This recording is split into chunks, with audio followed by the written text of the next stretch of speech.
من ايت بوقماز باقليم ازيلال غادي نمشيو لولاد يوسف اقليم بني ملال.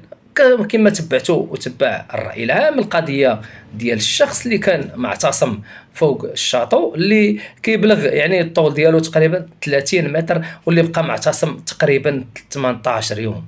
بقى معتصم كيقول باغي الحق ديالو وباغي يعني العداله وباغي انه يتفتح تحقيق في الوفاه ديال الاب ديالو. هذا الشخص هذا هو بوعبيد المعتصم اللي بقى فعلا معتصم وصر انه ما غاديش ينزل حتى يديروا معاه شي حل في القضيه ديال الاب ديالو. كما شفتوا الخوت جاو عنده المصالح السلطات المحليه، جاو عنده الناس الجيران، جاو عنده جميع اغلب الناس جاو عنده كيطلبوه وكيقولوا ليه انزل غنشوفوا القضيه ديالك، الا انه هو دائما كان تيقول لهم عاش الملك، كيجاوبهم بعاش الملك وكيجاوبهم تيقول بغيت الملك او جلاله الملك انه يتدخل ويفتح تحقيق في الوفاه ديال الاب ديالو باش يشوفوا اشنو وقع في هذه الوفاه. كيقول هو الغامضه وكيقول انه كاينه شي حوايج اللي هي خطيره على حسب القول ديالو حتى وقع ما وقع. نشوفوا لا فيديو الخوت. ما تطيحيش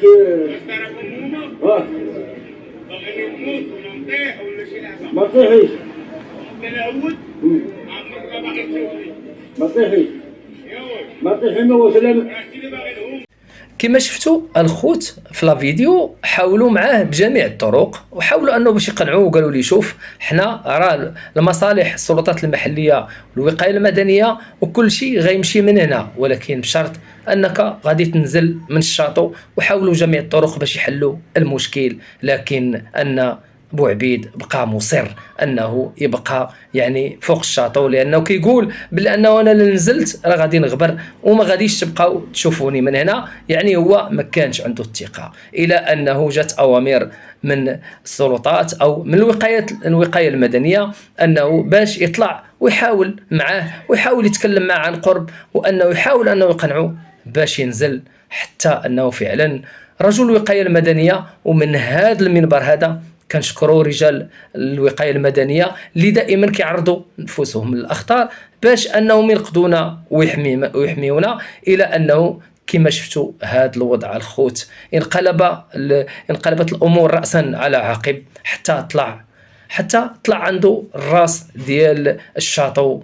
وكما شفتوا ان بوعبيد بدا كيضرب فيه يعني وانهال عليه بالهراوه، وحتى انه وجه ليه ضربات يعني خطيره وضربات يعني قويه حتى فقد التوازن ديالو هذا رجل الوقايه المدنيه. ومن هذا الباب هذا تنقول باللي انه حال هاد الناس هادو اللي كيديروا هاد التدخلات في هذا الشكل هذا تيخصهم على الاقل يكونوا يعني في كامل الجهوزيه، وخصهم يكونوا على الاقل مدربين يعني على فنون الحرب، ويكونوا انهم اقوياء اكثر باش يقدروا انهم يدخلوا ويكون التدخل يعني اقل ضرر على الصحه ديالهم على الحياه ديالهم. الا ان شفنا الامور تطورات الخوت وقام بالتكبيل ديالو بعد ما ضربوا، قام بالتكبيل ديالو فوق الشاطو، الا ان الشخص او رجل الوقايه المدنيه اغمي عليه.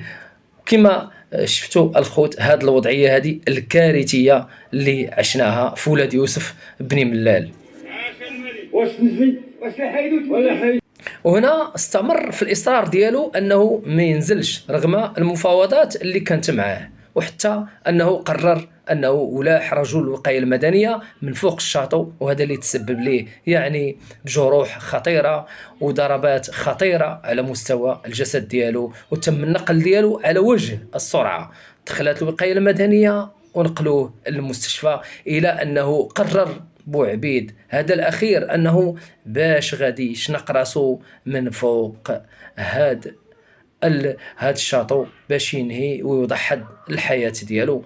كذلك ان الام ديالو دخلات وقالت تقريبا نفس الكلام ديالو، كتقول ولدي راه هادشي اللي تيقول يعني بغا يتفتح تحقيق في الوفاه ديال الاب ديالو. وحتى شفنا ان الوقايه ديال المدنيه كذلك والدرك الملكي انهم دخلوا في اخر لحظه ملي بوعبيد انه شنق راسو، دخل الدرك الدركي وقام بوجه السرعه انه طلع الشاطو وقطع هذيك القنبه باش انه على الاقل ينقذ الحياه ديالو وتم النقل ديالو. كذلك حتى هو بوعبيد